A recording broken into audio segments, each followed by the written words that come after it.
audio jungle.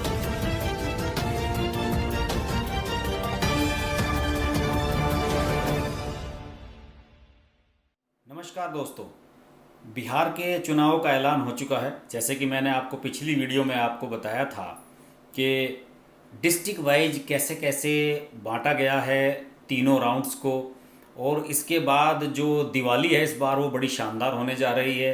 14 नवंबर की दिवाली है, 10 नवंबर को नतीजे आएंगे, यानी कि दिवाली धुआंधार होनी तय है। और ये जो धुआंधार दिवाली है दोस्तों, ये किसकी होगी आने वाला समय बताएगा। लेकिन अभी तक जो प्रिडिक्शन है, जैसे ही चुनाव की तिथियों का ऐलान हुआ वैसे ही तुरंत टीवी सर्वे आने लगे हैं और नेताओं के बयान आने लगे हैं। नीतीश कुमार ने प्रेस कॉन्फ्रेंस कर दी। शाहनवाज हुसैन जो बिहार से आते हैं बीजेपी के नेता, उन्होंने कह दिया कि एनडीए 220 सीटें जीतेगा। 200 सीट के आसपास सभी सर्वे दे रहे हैं, 170 से प्लस तो सभी ने दे दी हैं। यानी कि क्लियर हो चुका है कि 243 वाली विधानसभा में शानदार मेजोरिटी के साथ नीतीश कुमार की सरकार बनने जा रही है।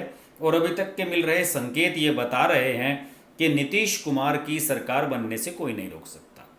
ये तो चुनाव है, नतीजे कब आएंगे ये तो बात अलग है। चुनाव आयोग ने इस बार प्रारूप थोड़ा अलग तरह का रखा है। कोरोना काल है, इसलिए सैनिटाइजेशन और मास्क लगाना, 5 लोगों का ही घर घर डोर टू डोर करना, बहुत सारी चीज़ें प्रतिबंधित हैं। बड़ी चुनाव रैलियां नहीं हो सकेंगी, भीड़ नहीं जुट सकेगी, सब कुछ बदला हुआ तरीका होगा। और ऐसे स्थिति में जो माहौल है वो एनडीए के लिए अनुकूल लग रहा है। लोग सवाल उठा रहे हैं कि प्रवासी मजदूर, जो प्रवासी मजदूरों का मामला कोरोना काल के दौरान उठा था और नीतीश कुमार को खूब सोशल मीडिया पर गालियां मिली थी, और प्रवासी मजदूरों की जो वापसी थी उसे लेकर लापरवाही की गई, बहुत से लोग सड़क दुर्घटनाओं में मरे थे, और एक माहौल ये बना था कि नीतीश कुमार इस मामले में फंस रहे हैं। तो एक मुद्दा ये भी माना जा रहा था कि शायद प्रवासी मजदूर रिवर्स वोटिंग ना कर दें, मतलब नाराज ना हो और नीतीश कुमार के खिलाफ वोट ना डाल दें, एनडीए को नुकसान ना हो जाए।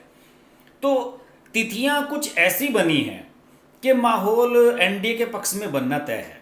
देखिए, बिहार का आदमी, लाखों करोड़ों लोग बिहार के बाहर रह रहे हैं और अक्सर ये लोग त्योहारी सीजन में वापस लौटते हैं। दशहरा, छठ, दिवाली, ये सारे त्यौहार 15-20 दिन के अंदर आते हैं और इसी दौरान तीनों चरण का मतदान होगा, इसी दौरान मतगणना है और नई सरकार बननी है 28 अक्टूबर से, और 10 नवंबर के बीच सारी प्रक्रिया पूरी होनी है। तो ये प्रोग्राम कुछ इस तरह से बना है कि जो लोग मतदाता बाहर के राज्यों में रह रहे हैं वो भी लौटकर घर पर आ जाएं, मतदान हाई हो और वोटिंग परसेंटेज हाई जाए। और जब वोटिंग परसेंटेज हाई जाता है तो बीजेपी को फायदा होता है। ये एक फैक्ट है, ये एक प्रूवन फैक्ट है, साबित फैक्ट है कि जब वोटिंग परसेंटेज हाई होता है तो बीजेपी वहाँ पर लाभ गेन करती है और उसका वोटर बाहर निकल रहा है। वरना जहाँ डाउन वोटिंग होती है, मतदान का प्रतिशत कम होता है, तो वहाँ लगता है कि बीजेपी के वोटर ने जो है उदासीनता दिखाई, विरोधी दलों के वोटर तो बाहर निकले, बीजेपी का वोटर नहीं निकला है, कि आम परसेप्शन है।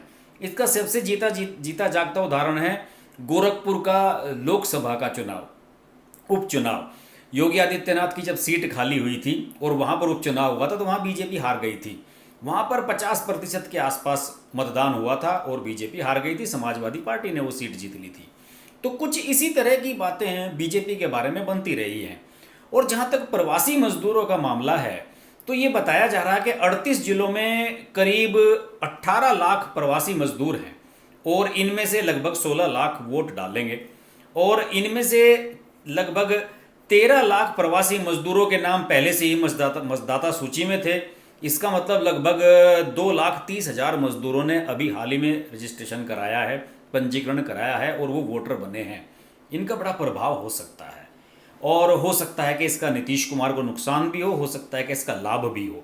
लेकिन इतना तो तय है कि चुनावी जो माहौल है वो त्योहारी सीजन में आने से निश्चित रूप से बीजेपी को फ़ायदा होने जा रहा है। उनका मानना है कि जो बड़े शहरों में वोटर रह रहे हैं, दिल्ली में जो नौकरी कर रहे हैं या साउथ इंडिया में नौकरी कर रहे हैं लोग, वो बीजेपी को वोट देंगे और जब वो त्यौहार पर लौट कर आएंगे तो वो सोचेंगे कि यार प्रोग्राम कुछ इस तरह से बनाते हैं कि अपने घर भी घूम आएंगे, परिवार वालों से भी मिलाएंगे और वोट भी डालते आएंगे। ये सब कुछ फैक्टर ध्यान में रखते हुए ये कार्यक्रम तय किया गया है। इसकी वजह यही है, इसके अलावा कोई दूसरा रीज़न नहीं है।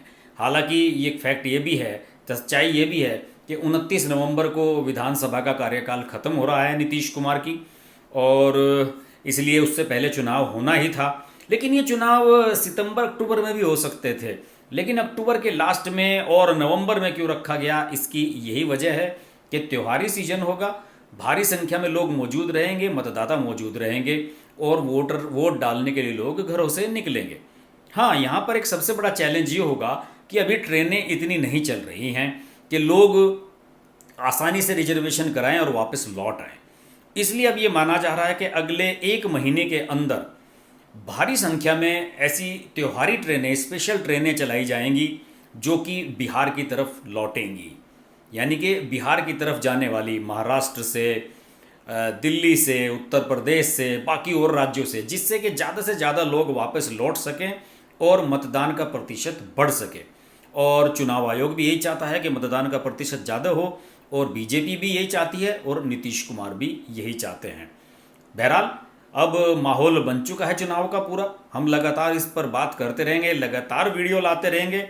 और दोस्तों मैं बता दूं कि पिछली बार का जो चुनाव था, ये जो मैं बताया है प्रवासी मजदूरों वाला मामला, ये इस लिहाज से भी इम्पोर्टेंट है। कुछ फैक्ट्स मेरे सामने आए हैं कि जो प्रवासी मजदूरों का मामला है, इन 38 सीटों पर 40 से 50 हज़ार तक का अंतर पैदा करेगा, जिन 38 सीटों पर ये लौटे हैं। और ये भी माना जा रहा है कि इससे पासा पलट भी सकता है, ये चुनाव का रुख भी बदल सकते हैं। और कुछ सीटें ऐसी थी जहां बहुत भारी अंतर से फैसले नहीं हुए थे, छोटे छोटे अंतर से। जैसे झंझारपुर में राजद ने बीजेपी को केवल 834 वोटों से हराया था, बनमखी में बीजेपी ने राजद को 708 वोटों से हराया था, बरौली में राजद ने बीजेपी को 834 वोट से हराया था, और आरा में राजद ने बीजेपी को 666 से हराया था। चैनपुर में बीजेपी ने बीएसपी को केवल 671 वोट से हराया था।